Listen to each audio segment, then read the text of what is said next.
Aubrey Watts for joining us. How are you, Aubrey? I'm good. Thank you so much for having me today. Yeah, you're welcome. So Aubrey Watts is from the United States Olympic and Paralympic Committee, USOPC. And before we get going, I just saw this piece by Seth Godin, and I wanted to share it with everybody. Everybody who's with us, everybody who will watch this later, just have a little think about this. And the title goes, Today, we only get it once. Why waste it? We can spend it in fear, or we can create possibility for the next person. We can spend it alone, or we can create digital but real connection with someone else. It only takes a day to make change happen. The ocean is made up of drops. So, without any further ado, Aubrey Watts, thanks for joining us. Please tell us about your journey. Yes, well, thank you guys. So I have been working at the Olympic and Paralympic Committee now for 2 years, just this March, and have been in this kind of project specialist role. And my background though started off as a gymnastics coach actually, and that's how I got into the coaching space. And I had an employer one time tell me, hey, like your conditioning sessions are really great for the girls, like you're doing an awesome job. And I thought, hey, you know what, like that's probably one of my favorite things about coaching is getting those conditioning sessions in. So then I started, I was already enrolled in exercise science at Cal State Long Beach in California, and I decided to kind of go the route of personal training. And once I got into the fitness industry, I realized that I missed working with athletes. So then I kind of pivoted into sports performance, and that's where my love for sport and coaching and strength and conditioning all kind of came together. I worked as a sports performance coach at a Velocity Sports Performance, which I think they now call STAC, but I transitioned from there to Colorado Springs in 2014 as a assistant strength coach at the National Strength and Conditioning Association here in town, where they have their headquarter building, and then worked there as a strength coach. And started having some more opportunities in the coaching education space. So I was working more with personal trainers and with strength coaches and helping them become better coaches. And that's where this kind of love for coach education really started. And then I kind of set my sights like, all right, well, what's bigger than the NSCA? And I started looking, just up the street at the USOPC. And then kind of started building a network around some employees there, as well as, volunteering and doing things like that. But then when I saw my job open up, I immediately applied and then kind of cut to here I am now. Yeah, brilliant. So would you describe this as your dream job? And obviously you've worked up the ladders, the ranks very quickly. Tell us how different this is for you working at the highest level, because this is the pinnacle of our sport in the country, right? Yeah, I mean, do you see it that way? It is, yes, I do see it that way. It's kind of interesting. You get to these large organizations, and you're like, oh my gosh, it's the mecca, like they must be doing everything like so amazing. And you get inside and you're like, okay, like maybe it's not the most efficient, but there's still I had that at the NSCA where I thought like, oh, why aren't we, it's like simple project management stuff or like small things. But really, like I dreamed about working at the USOPC for 2 years, I think. And like even growing up, I always thought like I wanted to go to the Olympics. I wanted to be part of the Olympics. Like the Olympics were like just what could always make me cry. Like those freaking P&G commercials would get me every time. So I always had a passion for it. And so it wasn't until I was here in Colorado Springs that I even knew like that could be a job. I just kept thinking like, I didn't even know, like the jobs that I kept finding, I'm like, I didn't even know this could be a job. And then once I found out, then I started working towards that goal. But yes, I mean, like I said, it's like every organization has its pluses and minuses. The first day at the USOPC, we got the email saying that our current CEO at the time had resigned. And so that was kind of a culture shock for the organization for that year of like turning over of a bunch of new leadership.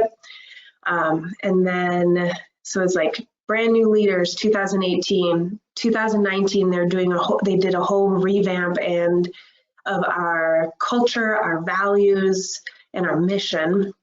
And then now 2020, it's like we're dealing with coronavirus and the postponement of the Olympics. So the past 2 years I've been here has not been, I would say, ideal for the organization, but it is interesting to watch this change happen and hopefully go in a good direction. Yeah, brilliant. I've already got our first question come in. Your presentation starts, Aubrey, and this is from Barry, all the way from England. He said, Aubrey, can you tell us what you think helped you personally climb the ladder so quickly? Yeah, that's a good question. I would say, so I had a really great mentor at the NSCA. I do not know how I got that job at the NSCA. Like I worked hard and I would say yes to everything almost. Like, oh, you need help at the front desk? I can help at the front desk. Oh, you want me to like call, potential members and, do sales? Sure, I can do that too. Like I was just trying to gather as much experience as I could when I was a sports performance coach at Velocity. And then like lo and behold, that was exactly what they were looking for at the NSCA. So it just happened like to work out that I had the right experience they were looking for. And then once I got there, my former boss, Scott Caulfield, he was so amazing as a mentor. He just would push me to try new things always. And then I still had that same mentality of just like, yes, because it's like, I'm young, I can do it. I've got the time. I'm new in town. I don't have a lot going on outside of work. So after I kind of had more opportunities, then he really started pushing me of like doing more networking. So it's like reaching out to people and just asking like, hey, can I buy you a coffee? Hey, can I buy you a beer? Can we just chat on, what can I give you, have a phone call? And I would do that like every month, try to find somebody new. And then I would ask that person, hey, do you think I should meet anybody like that And then they were like, oh yes, here's 1 or 2 names. And then it's like that network just kept growing and growing and growing. So once I saw the job at the USOPC, or I guess like I was like, how can I get my foot in the door? And I asked our executive director at the time, and he's like, oh, here, you want an internship at USA Weightlifting? Like, go and do this internship. And I was like, all right, perfect. So did the internship. There's the foot in the door. So I was like doing projects for the high performance director at USA Weightlifting, who now is a high performance director at the USOPC. So it's like all these small little connections was really, I think, what like put me in the right position. But not to say that like once I built that network, I was kind of selective at that point of my time, because then I also saw like, from a great mentor perspective, Coach Caulfield, he has boundaries set and he creates this beautiful work-life balance for himself. So when I started at the USOPC, they were like, oh, hey, like, what are you like with like work-life balance? And I said, Friday after I shut off, like we don't have an event on the weekend. After I'm gone at 5 p.m. on Friday, I'm going to be in the mountains. I'm not going to have any service, and I'm snowboarding, and you can't get a hold of me. I'm not answering emails. And they're like, okay, no problem. So the fact that I like came in with that, no one has any issues with that now. So it's super easy. And I'm so glad that I had that opportunity to like start with that mindset, versus trying to have to like reel back, which is nice. So that's huge. I think that's massive. And I think, our core value this month is actually advice. And I think the advice that I'm getting from that is find yourself a good mentor, be willing to say yes, right, to a lot of things within reason, set boundaries, try new things, and work hard, right? And just be outside your comfort zone and watch yourself grow outside that comfort zone. Would that be a fair uh, yeah, absolutely. a fair assessment of what you said? Yeah. It's a perfect summary. Yeah, because it's like now I was just talking to one of my other former intern, and he's like, oh, what have you been doing for work? And then I was showing him all of these like one-sheeter things that I've been graphically designing that are around coaching. And so these like coaching resources. And he's like, whoa, I had no idea that you could do this. I said, I had no idea I could do this either. So it's just saying yes, and exactly what you're saying, like getting out of that comfort zone. Yeah, brilliant. And every now and again, Aubrey, the sound is cutting out. I can hear you okay right now. So sometimes there's a delay. So again, apologies for any technological issues. I can assure you that it's the high volume of users, as everybody seems to set in. I will actually send the recording out to everybody, and I'll also share Aubrey's presentation as well that she's prepared. But I want to keep talking a little bit. So Aubrey, just the meteoric rise and the way that you've got into the position you're in, number one, congratulations. And number two, I'm sure you haven't sat back and rested on your laurels. You seem like a go-getter. And having spoken to you a few times, I see that and I love that drive.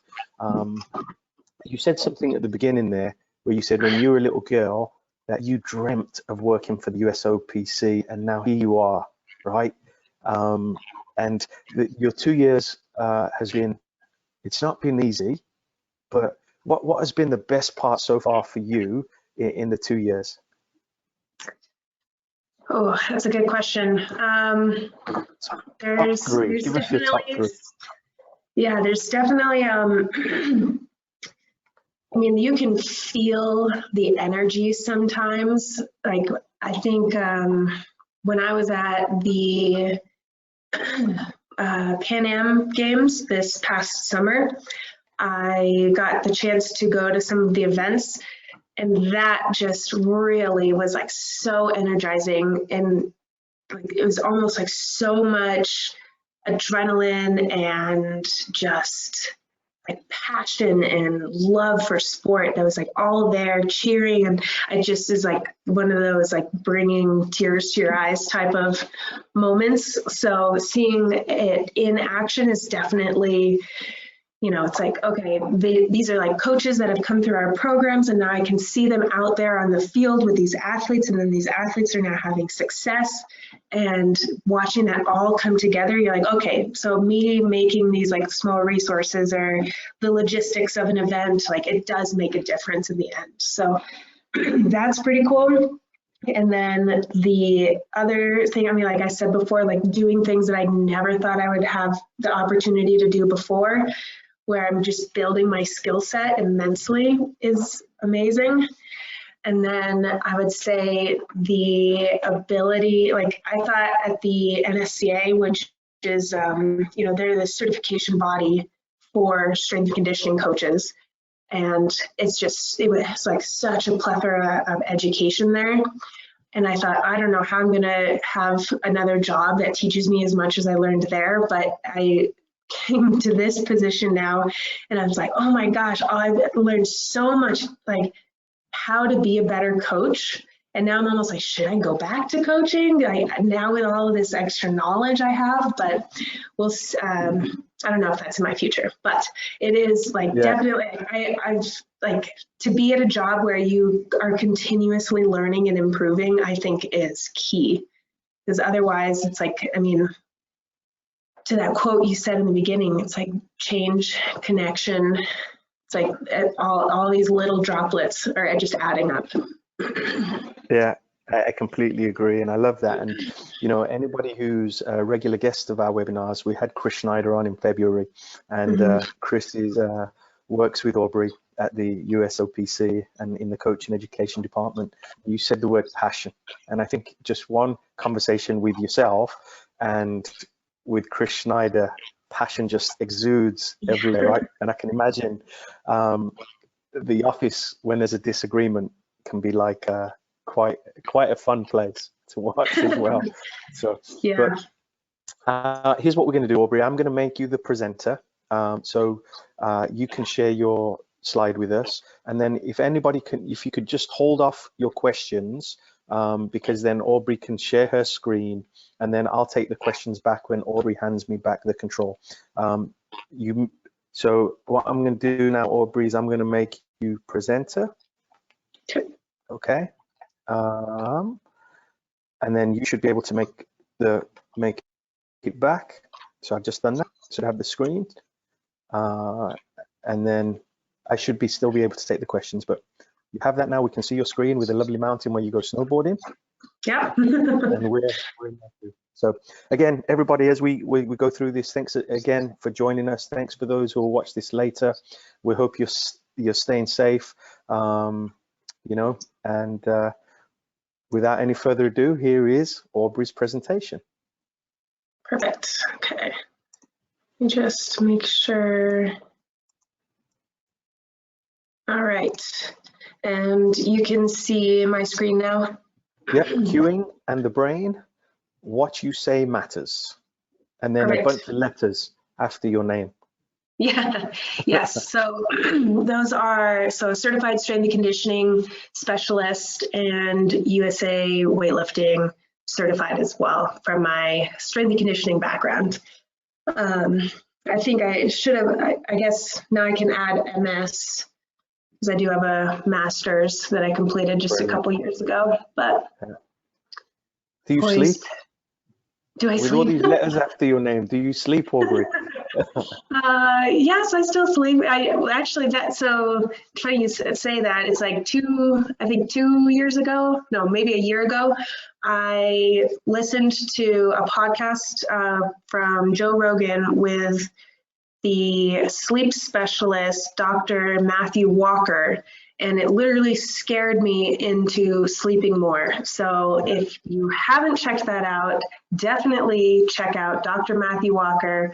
He just came out with a book called Why We Sleep, and it will totally change your perspective on why you need to be getting 7 to 9 hours every day. So. And I'll attach that when we send out the notes and the video as well. So perfect, great. All right, but to change topics, we are talking today about cueing in the brain and what you say matters. So really, our presentation objectives today are going to define internal and external cues. We're going to talk about like what is a cue as well, discussing effective cueing for competition and for practice. And then provide we're going to do a quick exercise that'll then help put this into practice as well. Brilliant. And Aubrey, if I can just jump in there for our guests overseas in England, queuing is not the kind of queue that we do in the supermarket where we line up and stuff like that, but I'm sure Aubrey will hit on that.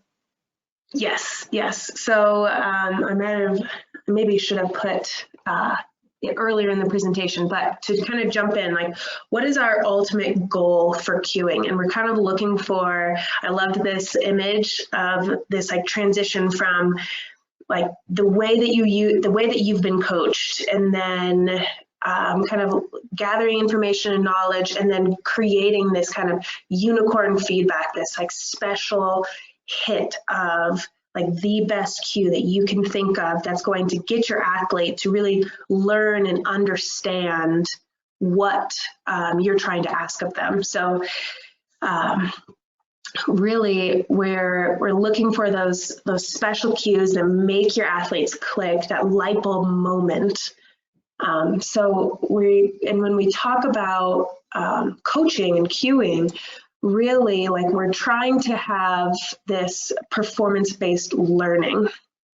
And there's this thing called the performance learning distinction. So John Wooden has said, you haven't taught until they've learned, because I'm sure a couple of you have seen some performance changes. So these are these temporary changes to a skill. You can see them in that training session. So maybe it's you're working on a soccer drill and you can get them to perform it in that moment. They come back the next day and you're like, all right, we're going back to like that drill that we just were practicing yesterday. And then you're like, what the heck have you been doing?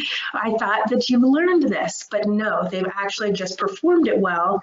And then now so what we're trying to do with our coaching is that learning piece. It's that relatively permanent change to a skill that can be observed and measured in future training sessions and in competition, under stress, in the game. So this quick little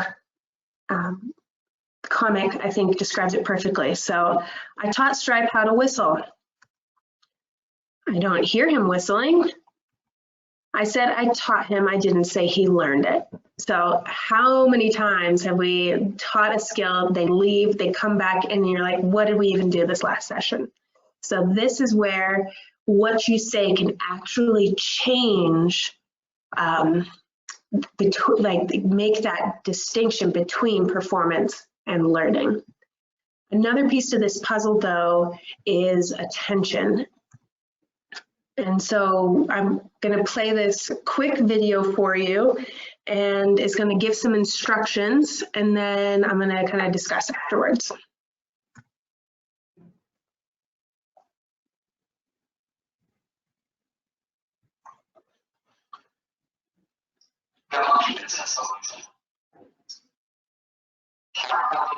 The players where to pass the ball.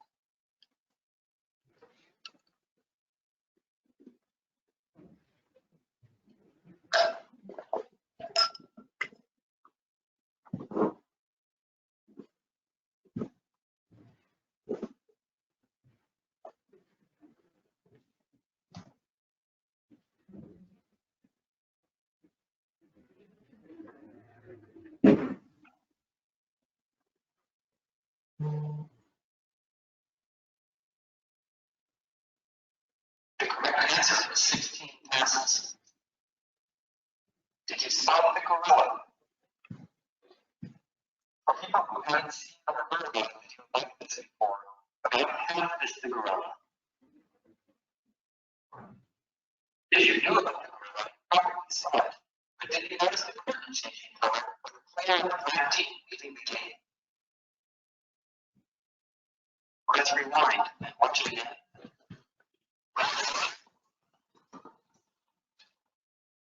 Here comes the gorilla, and there goes a player. Curtains changing from red to gold.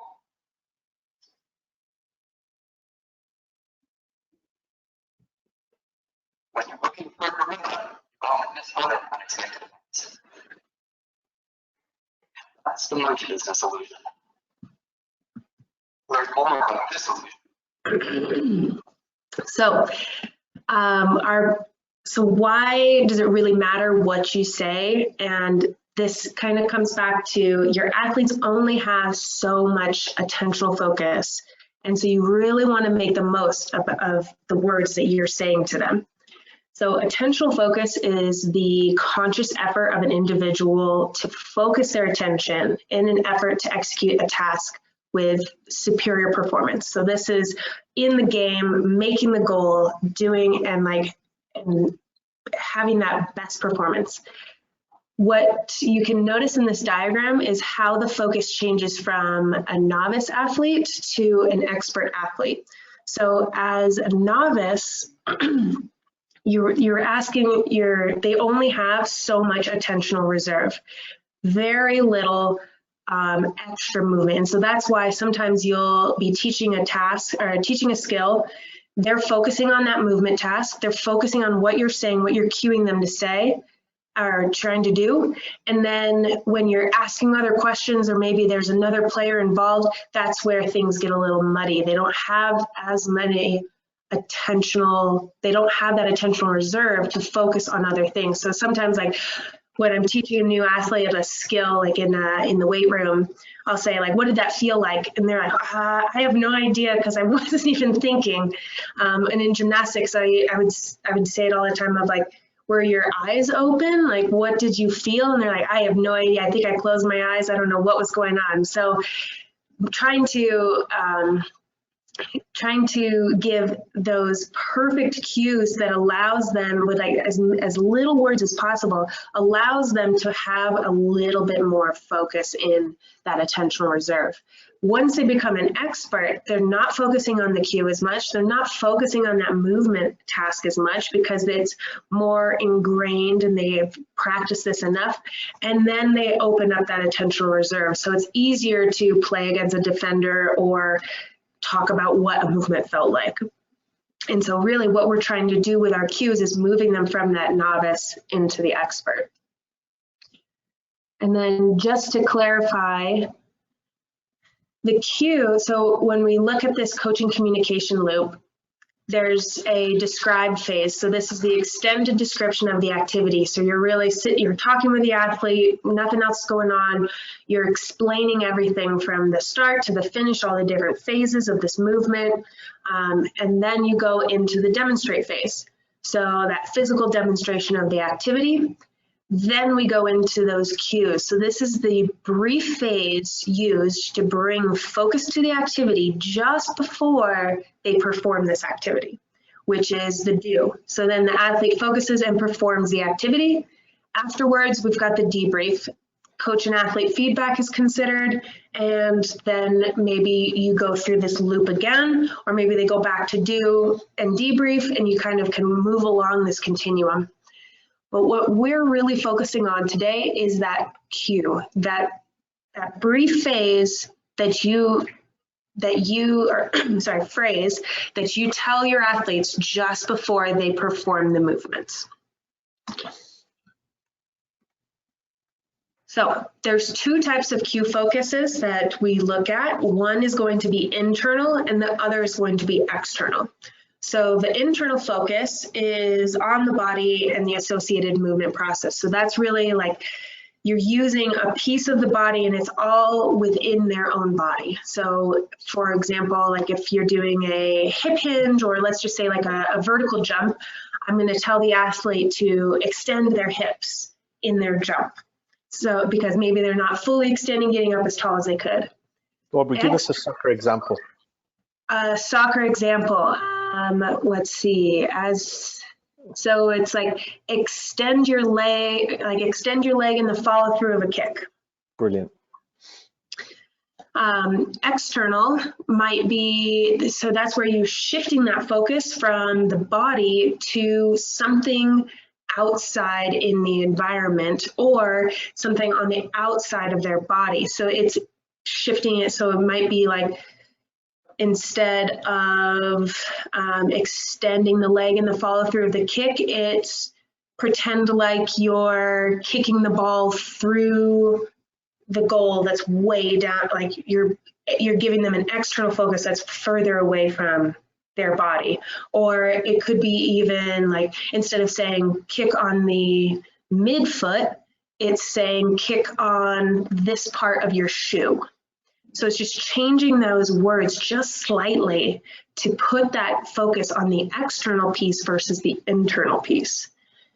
But what I want to know from you guys is the million-dollar question of which focus do you think works best for performance? So you guys can start typing in. You can raise your hand or you can tell us. The question is which focus works best for performance? Do you think number one, internal, or do you think number two, external? I don't see people typing in. I know there's people out there. Let me just check if they're still on, Aubrey. Let me check. Aubrey, we haven't lost anyone. Oh, we've got people typing in now. Barry Webb says internal with a question mark. Barry, are you sure? Jean Capecchi is saying external. Thank you for the two that Barry's like LOLing now because he wasn't sure. We'll give it another 30 seconds. Actually, no, half a minute. We'll give it half a minute. Pato and Debbie, you guys type in what you guys think. Edgar Suarez says external. Okay, so we're 2-1. Vasilis, thank you. Vasilis Papadagis, good Greek name. Me too. Vasilis says both. Both. Okay. Mm-hmm. So the answer to that could be it depends on the athlete, right? Yeah. Depends on the age of the athlete. Is there any more coming in? We're down to the last 10 seconds. Oh, there's another one coming in, Aubrey. Internal, Johnny Turner says internal mostly. Pato says both for him. Barry's changed his mind. He's went to external. I think he's Googled it and done some research. You guys are brilliant. Keep going. Any others? Let me just call on a few names. Michael Cleary, Steve Sapor, get it in there. Gary, what do you think? Alison, Alfie, Andrew Crawford, let us know. Internal, external. This is the race. We're up. We've got a couple with both. Okay. And oh, we've got a raised hand. No, now it's a question. Chuck Kelly says external. Gary Isle says internal. Okay. Right. So it sounds almost like a 50-50 split with some people saying both, and it depends. There's one more. And it says, I feel internal is most effective for the youngest, and once get older, introduce external. Steve Support is saying internal. Now, Aubrey, let's give them the research and the science of what it actually is. Okay, so the answer, external. So the biggest thing, so it definitely does matter. So this kind of comes back to like, we have the science to actually prove that external cues are more effective than internal. And so you might be saying like, well, what? I do not believe this. Why? Like this completely goes against everything that I coach, which when I first learned this, I thought I was absolutely mind blown. I thought about all the different times I've like taught the basic movement, like a squat, for instance, in the weight room, and how many internal cues I use. And I thought, oh my gosh, have I really been coaching wrong this entire time? But don't be too hard on yourself, because to some of the point of like what you guys said with both, remember that that communication loop and that process. There is that describe phase, and that is where internal is completely fine. You might be using internal cues there. You might be using descriptive words that are internal, placing like to get them into those positions. But then that cue that you use just before they go out and perform that skill is what we really want to focus on being external. So internal cues constrain the athlete by putting the focus on part of the movement at the expense of that complex whole.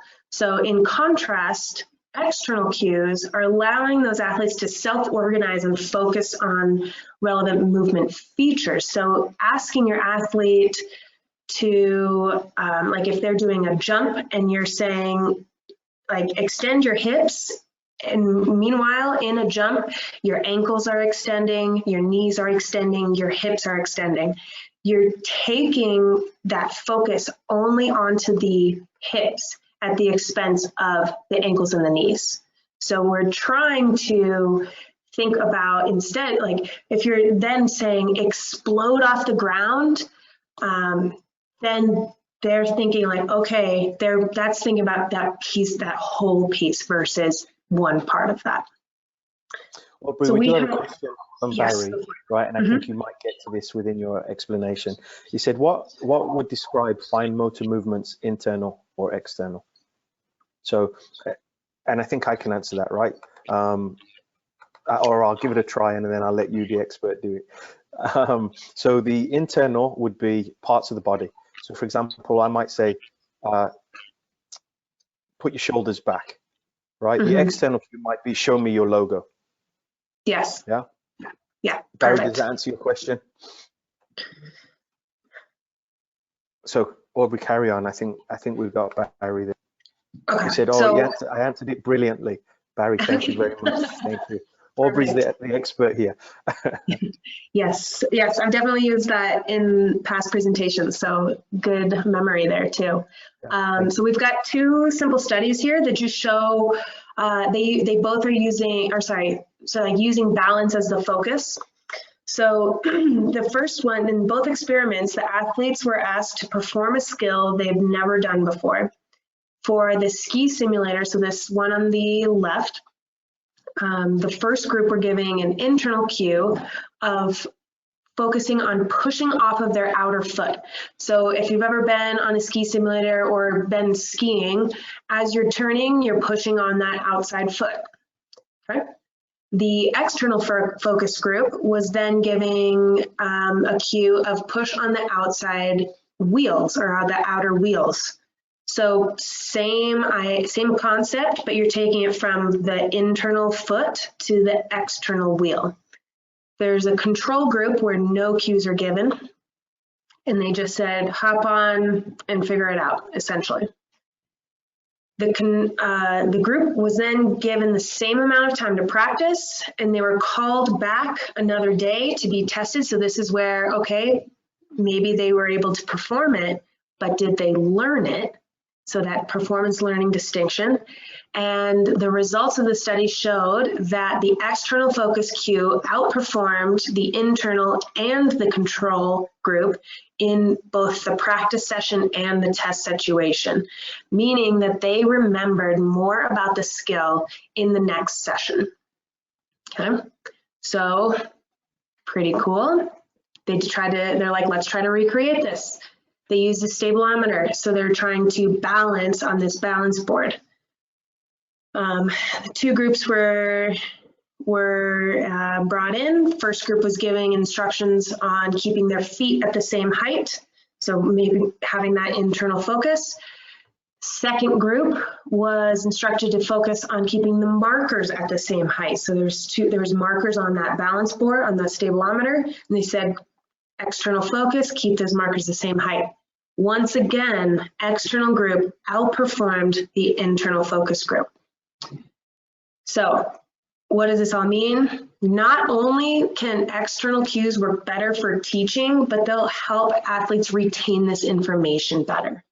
So this it comes back to that frustrating situation of a coach of, we practiced this all last session. How did you not how are we starting back over from scratch again? And it's maybe choosing better words in that practice session to then help them learn and perform this better and retain this information. So we do have a question. Yes. And the question is from Debbie. She says, would you agree that external cues give more creative ability to children? Oh, that is an awesome question. And I would say, yes, absolutely. And I'm going to get a little bit more into the why of that in just a few slides. So I love that question though, Debbie. Great thought. Yes, you're on the right path.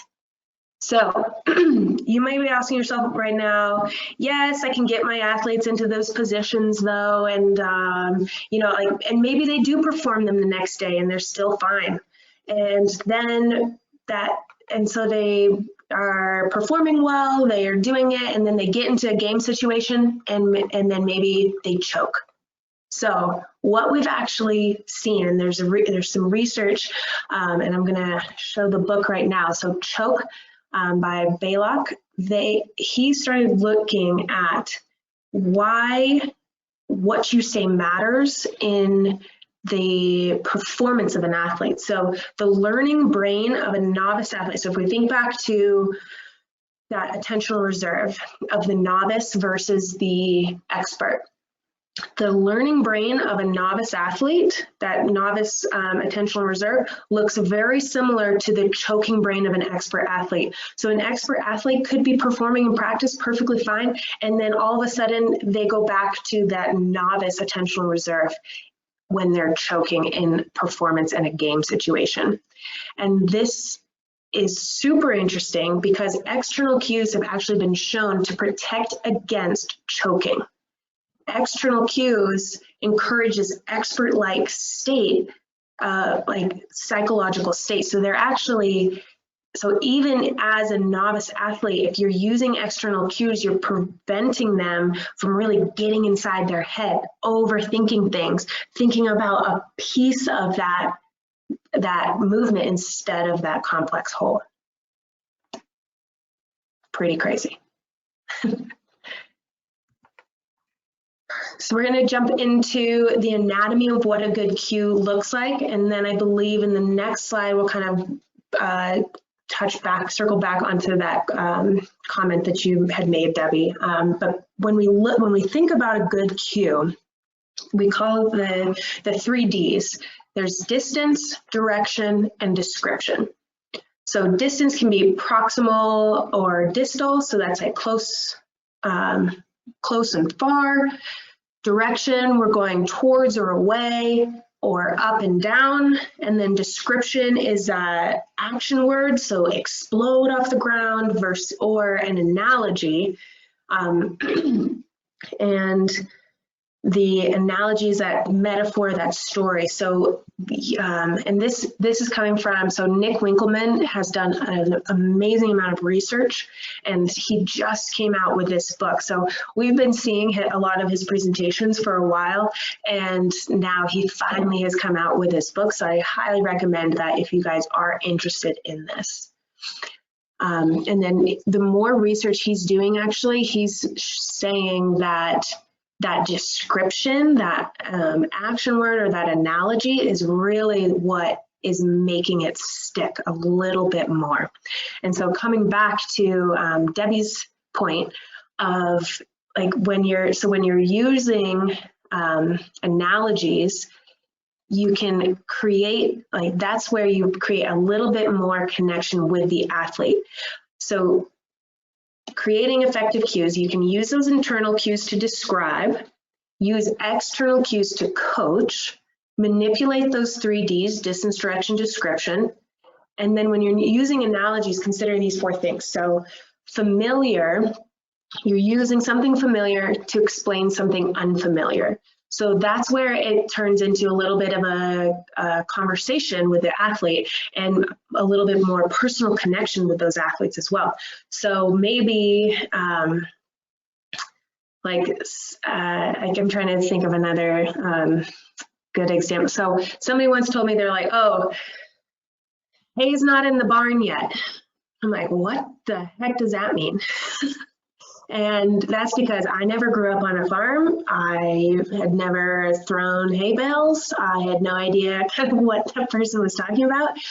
But if they did, if they had sent that same cue with like one of my former interns grew up on a farm, and he would have been like, oh, the work's not done yet. We still gotta grind. We still gotta finish out this session. And that's what he's trying to get the point across.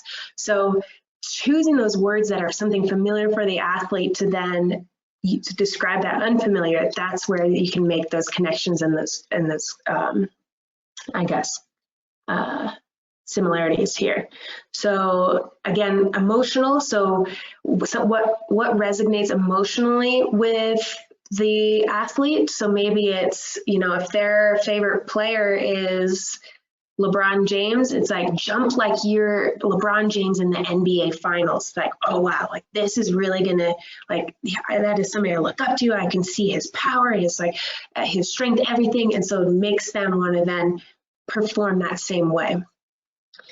Similarities, so highlight similarities and differences. So using what you've already taught them to then say, oh, it's like this, what we've already done, and now we're just adding on these extra pieces to this. Or now it's complex, it's like this, but just slightly different.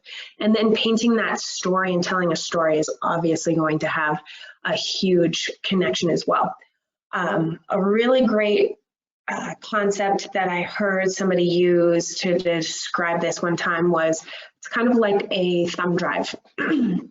Where you're looking for that unicorn cue, that thumb drive of a cue, where like when you plug a thumb drive in, you can then, it opens up a bunch of different folders. Within each of those folders, maybe there's another folder, there's some documents, and they're all saved within these things.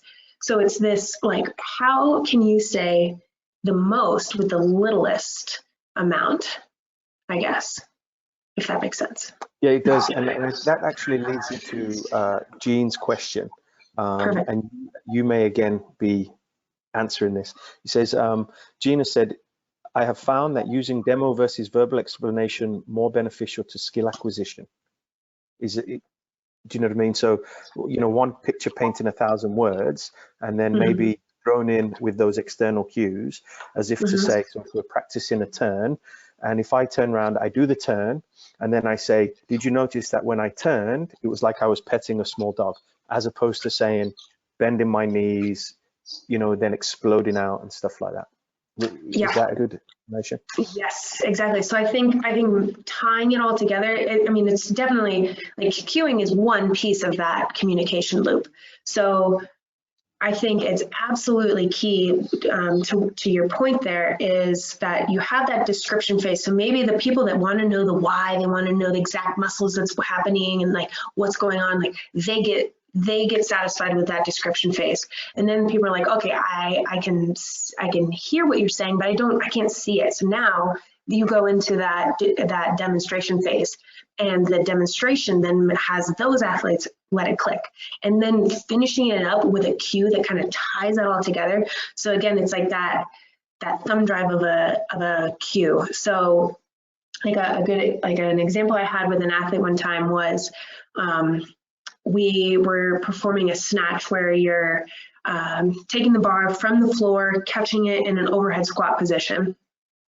The athlete would constantly drop their chest, head comes forward, the bars out of alignment, their back is arching a little too much. And it was almost like if you've ever seen a chicken, it's like they're like making this kind of like head bobby chicken like position as their catch. And so then what we did was, instead of me saying like shoulders back, elbows in line with the ears, tighten up your core, all I had to say was which is like a funny chicken noise of like, "Paka," and then they immediately knew, oh, I need to get in my alignment. So that one noise even was then able to have 3 cues associated with that. Plus, tells a story, is a little bit funny, a little bit more connection with the athlete, and then I get inside, joke. So. And I think just to build off that, Aubrey, and I think that's huge, right? Because you talk about the connection there. You talked about LeBron James with the jumping, but I think this ties into knowing who's in front of you, making sure you have that connection, and Absolutely. Just being in tune with the psychosocial side of it, knowing what players need what cues at what time and stuff like that. So yeah, fair. Yeah, because I could say that to another person, they're like, I have no idea what you're talking about. Yeah.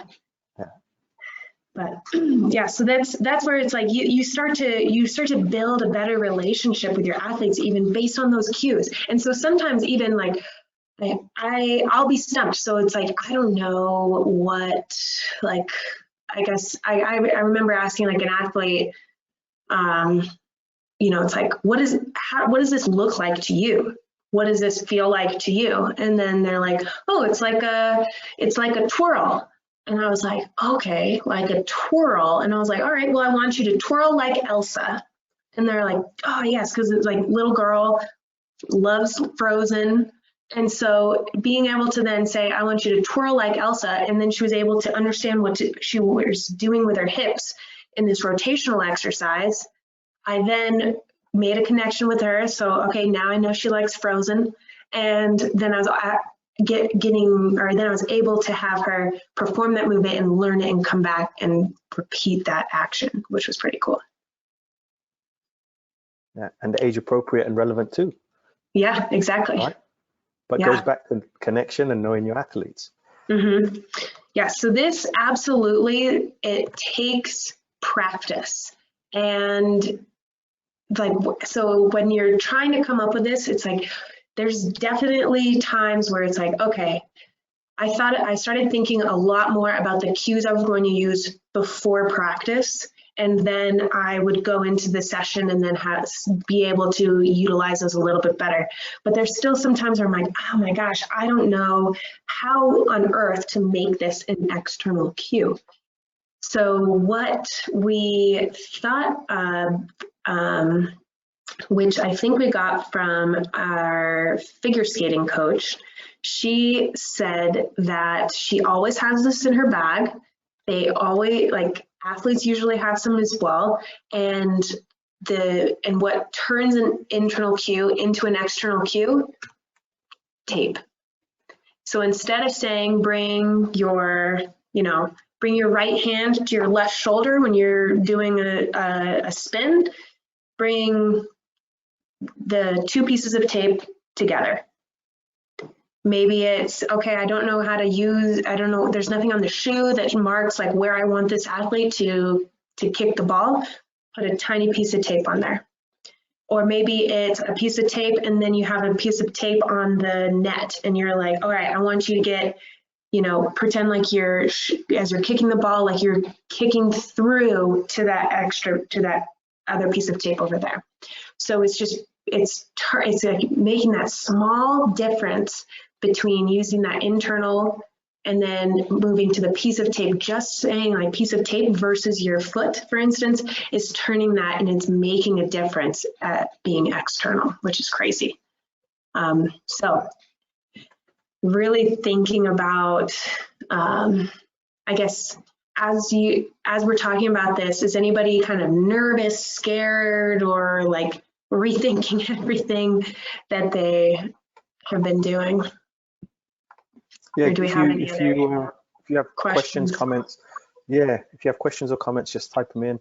And as Aubrey said at the beginning, you don't have to throw the baby away with the bathwater. It's just a subtle tweak of what we do and how we do it. Yeah. And then also using your staff, the rest of your staff, or like their assistant coaches, your head coach, whoever you're working with, like bouncing ideas off of them is a great idea as well. Because I remember I was trying to get somebody to do a hip hinge for an RDL. I was trying all these different methods, all these different regressions, external cues, like painting different stories. Could not get this guy to bend with like a flat back. He was kept like rounding over, doing all this stuff. And I was like, oh my gosh, I don't know what to do with this athlete. He's not going to be able to perform this movement. This is very basic.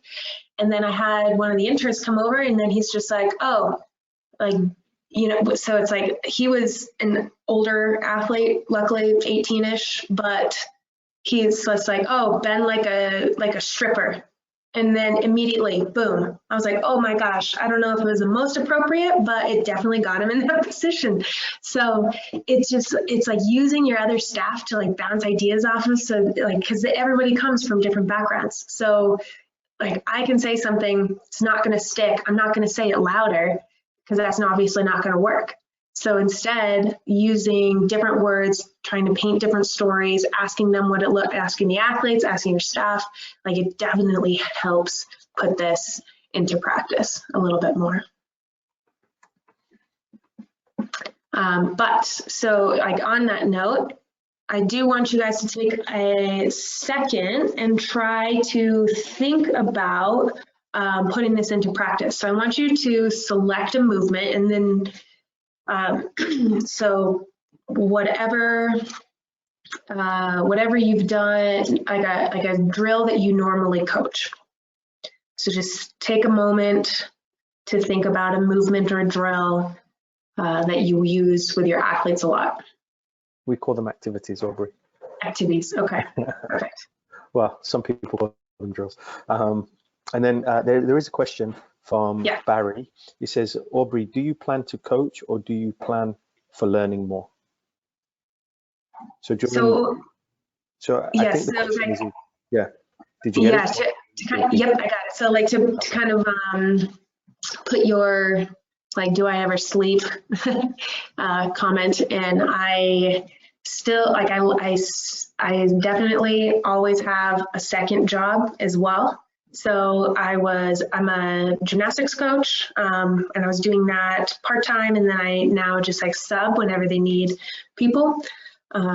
Yoga as well, and then I was back at the NSCA for, I think it was like 5 months, as they were transitioning from, my boss had left, my old boss had left, and then they didn't have anybody in the performance center, so I was just going back in there and coaching teams again. So I'm still putting this now into practice. I definitely am still learning though. So I'm continuously learning, and then I'm still trying to at least have something to like put these into practice so that I can get better at actually doing these as well. So Brilliant. yeah. Did that answer your question, Barry? Or did you mean your question as in when you are coaching, does you plan more for the cues or plan to learn? And we'll see if Barry types in again. But as Aubrey said now, you know, think of examples that you can put into practice. So then that way we can reach our objectives of this session, which Aubrey is. So as you're kind of looking through this, then the next piece after you've selected that activity or that movement, that one movement you're looking at, break that movement up into phases. So maybe it's a sprint. So as you've got your start, you have your acceleration, and then like within that acceleration, that sprint, you have the two phases of like the knees. So you've got the punch and the drive. So once you understand like the different phases, so is it like, is it a shuffle? Is it a crossover? Like what are the different pieces within that movement? So this question has come in. Are you still? I thought you were running away. Sorry, no. I just saw a note on my computer that my battery was dying. The note from Deborah says, "Do you feel being a gymnastics coach gives you a better understanding of how the body works?" Yes, if I could employ every youth athlete to just do, you know, a summer of gymnastics to get some body awareness, I think that everybody would move a little bit better. Repeat that, Aubrey. Repeat that, because I'm going to show this recording and this clip simply because a couple of years ago in the off season, I had my under-9 boys and under-10 boys do gymnastics for this exact reason. Oh, that's awesome. Yeah, I used to sneak gymnastics into the warm-ups of all of my athletes. So they've been doing forward rolls, they've been doing handstands, balancing exercises, flexibility exercises. Yeah, I think every athlete should do like one season, one summer of gymnastics. But I would go further as well and say the way we incorporate tag games and movement games and spatial awareness games and maybe a bit of parkour, jumping here to there, those things are huge as well. Jumping and landing, the strength that they, and like the core strength that they have, the balance, the body awareness, just getting athletes to just jump on a trampoline. Sometimes like you can see, I've seen people get on a trampoline and then they're just this like wet noodle. I'm like, do you have any bones? What's happening here? And they just have no idea how to brace or like for a jump or like anything like that. So as an external cue, Aubrey, they look like those wind feathers of those people that the advertising things, you know, those big inflatables. Yes, exactly. At the car dealerships. Yeah, that's the one.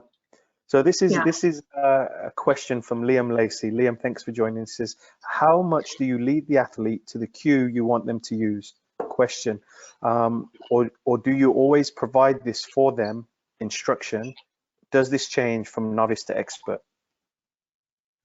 Yes, so that's a really great question, and something I actually did forget to mention, which was, so I think if you can come up with the cues, like you're gonna start to develop this, you know, oh gosh, this little playbook for yourself of like, these are the cues that work really well. But obviously that's not gonna work for every athlete. So as you're working, like you definitely use the cues that you like, use the cues that have worked in the past. And then if it's not working, that's when you can start to maybe ask the athlete more like, okay, well, if that didn't work, like, what does it look like to you? What does it feel like to you? So then they can contribute to the conversation. But like, so I think you could go both ways. And as you get into expert athletes, it's so they did do some more research on expert athletes and the different cues. So the when they did the similar tests, so I think this was in sprinting, they did a research study on athletes, and they were giving an athlete an external cue, an internal cue, and nothing.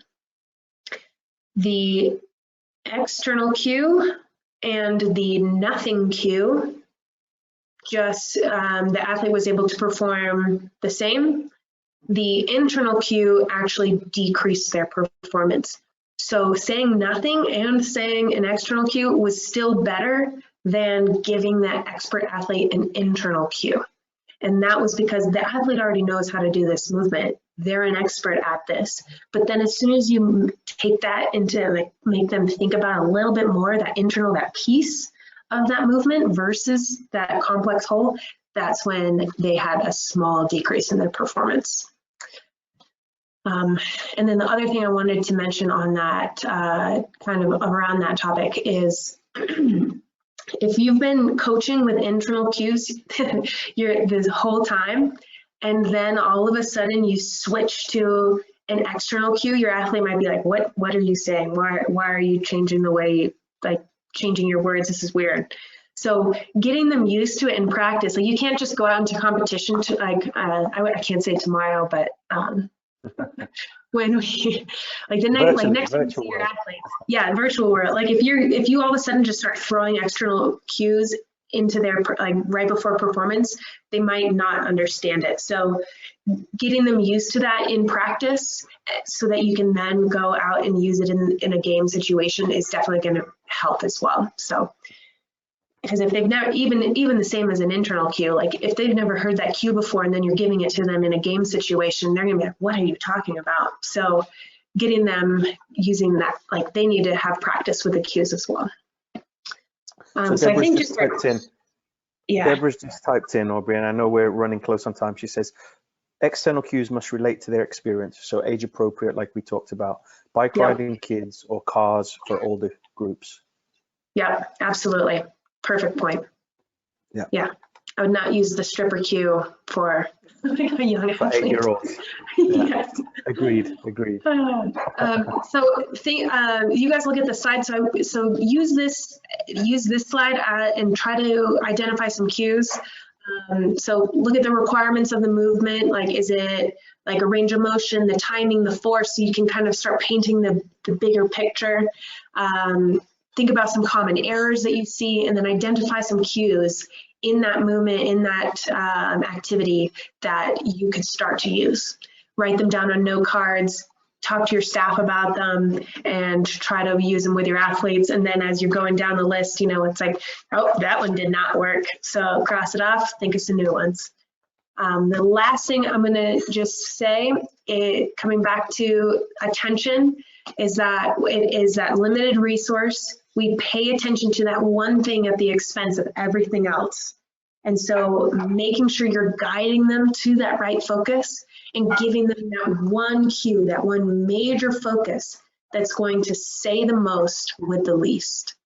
And this book really hammers into that one thing, and trying to and attention in general. So that's a good one if you wanted to add something to your list of things to read in this quarantine time. But thank you very much, and you can feel free to reach out to me if you have any other questions, comments, you want to argue about this, happy to talk. So thank you guys very much. So brilliant, thanks, Aubrey.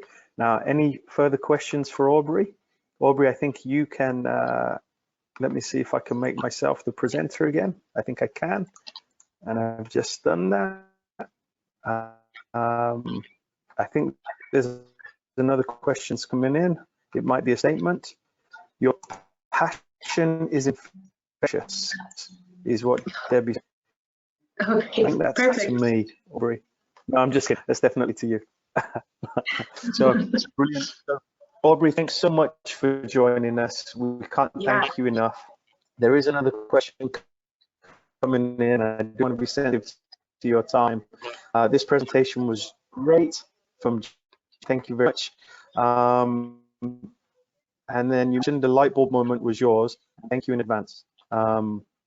So fantastic. So just to reiterate, right, and we'll close up. Any questions I should have asked you, Aubrey, that I didn't? I think there's a little bit of a time delay. Everybody's saying thank you, Vasilis. Thanks for joining us. We are on again this evening at 8:30 Tombaya. We do have a few other things. I just want to say thank you to Aubrey and thank you everybody who watched this, and we look forward to seeing you. Yes. Thanks everybody. All right. Thanks Bye-bye. again, guys. Good luck. Have fun practicing. Yeah. Thanks, Aubrey. Bye-bye, everyone.